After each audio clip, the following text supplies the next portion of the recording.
مراسمên veşartina cenazeyê Elî Xamînî dest pê kirin. Berpirs û nûnerên gelek welatan berê xwedana Îranê da ku beşdariya di merasîma fermî de bikin.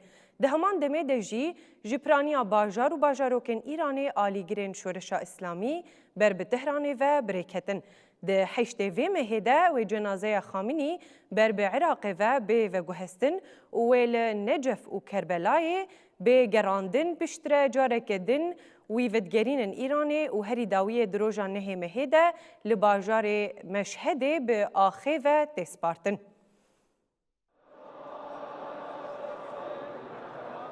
Ev der bajarê Tehranê ye. Amadekariyên xatirxwestina dawî tên kirin.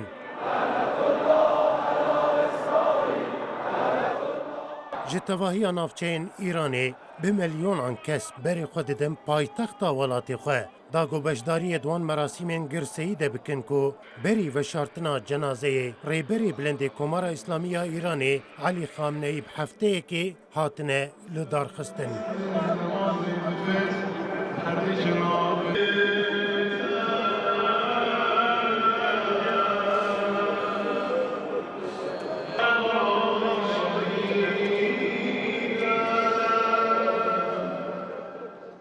Destpêka merasîmê li Tehranê ye. Pişt re derbasî bajarê Qum dibe. Berî bi xakspartinê di roja heştê tîrmehê de cenazeyê Elî Xamneyî ber bi Iraqê ve tê veguhastin.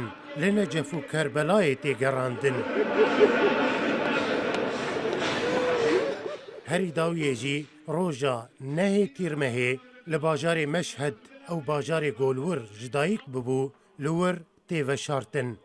Elî Xamneyî 37 salan xwediyê biryara herî dawiya Komara İslamî bû. Ew piştî koça dawiyê ya Xumeyni di sala 1989 de bû rêberê bilendê şoreşa İslamî. Ji wê demê û heya roja kuştina wî desalata herî mezin di destê wî de bûye. Serokkomar û tevahiya berpirsên din biryarên Xamneyî bi cih dikirin.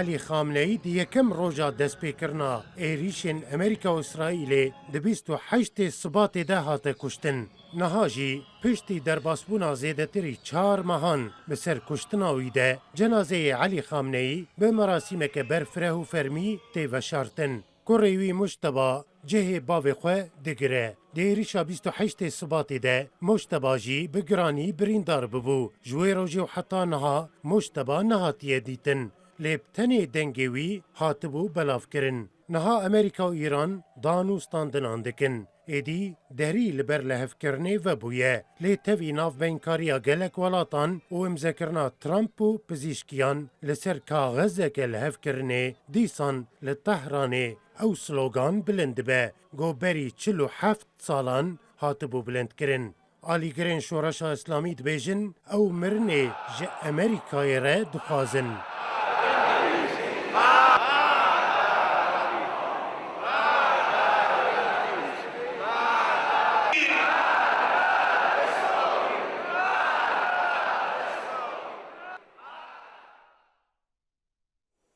Belê bînerê me niha jî em ê berê xwe bidin hinek dîmenên zindî yên ji Tehranê em bi hev re lê temaşe bikin. Elî Xamînî di yekem roja destpêkirina êrişên Amerîka û İsraîlê di 28 Sibatê de hatibû kuştin. Niha jî û piştî derbasbûna zêdetirî 4 mehan bi ser kuştina wî de cenazeyê Elî Xamînî bi merasîmeke berfireh û fermî tê veşartin. Niha kurê wî Muşteba cihê bavê xwe digire, di êrişa 28 Sibatê de Muşteba jî bi giranî birîndar bibû. Ji wê rojê û heya niha Muşteba nehatiye dîtin lê bi tenê dengê wî hatibû belavkirin. Wekî me got, Elî Xamînî 37 salan xwediyê biryara herî dawiya Komara İslamî bû. Ew piştî koça dawiyê ya Xumeyni di sala 1989 de bû rêberê bilind ê şoreşa İslamî û ji wê demê û heya roja kuştina wî desthilata herî mezin di destê wî de bû.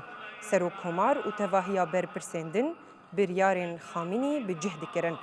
نهاجی مراسم وشارتنا جنازه علی خامنی دست پیکرنه برپرس و نونرین گلک ولاتان و بری خوابدن ایرانه داکو بشداریا و مراسم فرمی بکن ده همان دمه دجی جپرانیا باجار و باجاروکن ایرانه و جگلک جهان ده آلیگرین شورش اسلامی بر به تهران و بری بکوین ده حشت مهه دجی جنازه خامنی و بر به عراق و بیو گوهستن و لنجف و کربلای بگراندن پشتر جاره کدن و ویوگرینن ایرانی و هری داویه جی دروجان نهی مهده ده چاوره کرن کل باجار مشهده با آخه و به سپارتن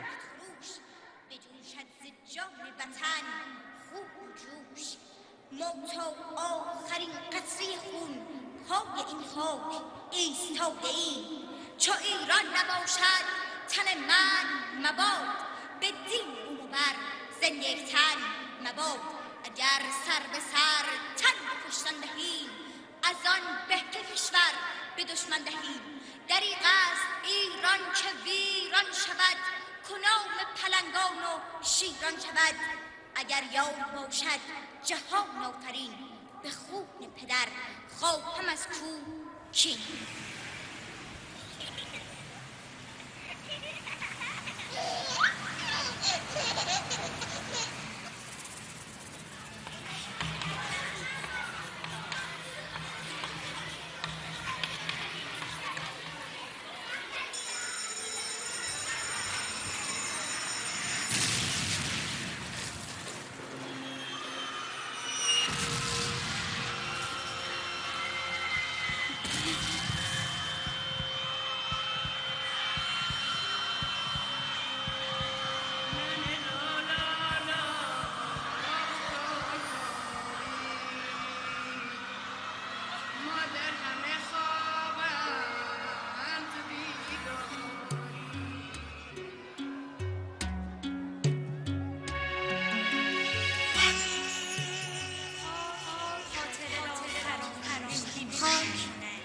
خاطر را فراموش نمی‌کند خاک نام‌ها را نگه می‌دارد خاک قدم‌ها را به یاد می‌سپارد امروز این خاک برای وداع نیامده است آمده است تا عهدی را که بر دوش گرفته به فرزندانش بسپارد من سلام خورشید خراسان و عطر حرم امام رضا علیه السلام را آوردم من نفس جنگل‌های هیزکانی را آوردم جایی که زمین هنوز سبز نفس می‌کشد من روشنی آسمانی را آوردم که نام شهیدانش هنوز بر آن می‌درخشد من از کرمانشاه آمدم از غرب سرزمینی که باد نام غیرت را در درهایش تکرار می‌کند من از تهران آمدم از شهری که حافظه روزهای بزرگ را در خود دارد آمدم تا گواه باشد که عهد ما خاموش نمی‌شود من از فارس من از آذربایجان شرقی من از آذربایجان غربی من از ایلام من از کردستان من از اردبیل